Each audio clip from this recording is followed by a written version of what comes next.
today we're actually doing a product launch of our latest and greatest product, which is our low power monitor, the AI 500-030. So this is a really cool product that allows you to monitor all of your other devices. We've really designed it to actually drive the power down to less than 10 milliamps of power at 12 volts.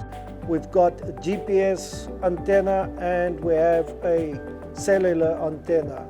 The K-Cup antenna can get mounted on an outer box.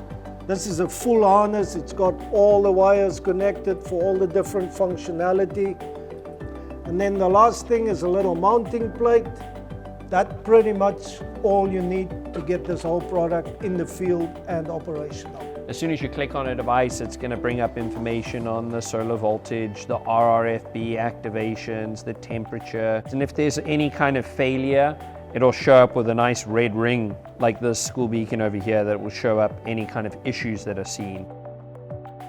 So this tells you how often one of these devices is actually used. These devices get knocked down all the time, especially the device in the middle here.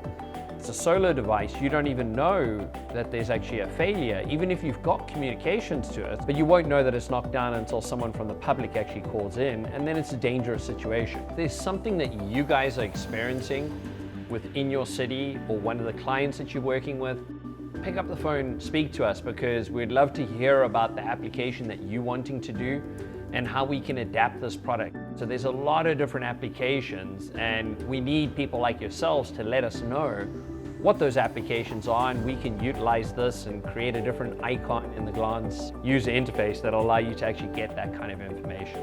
We've really reduced the price a significant amount, less than half the price of a school beacon unit, and that allows you to go out and monitor more of these RRFBs to know exactly what's going on with each of the locations.